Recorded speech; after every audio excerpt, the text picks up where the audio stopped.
Hey folks, welcome to the episode of Pier Masters Fishing Classes. I'm here at the Deerfield International Fishing Pier. It's closed to public fishing today.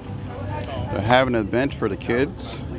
And I am looking at snook, and more snook. They are stacked. You have 4 tarpon swimming around in the surf. Not to mention the barracudas.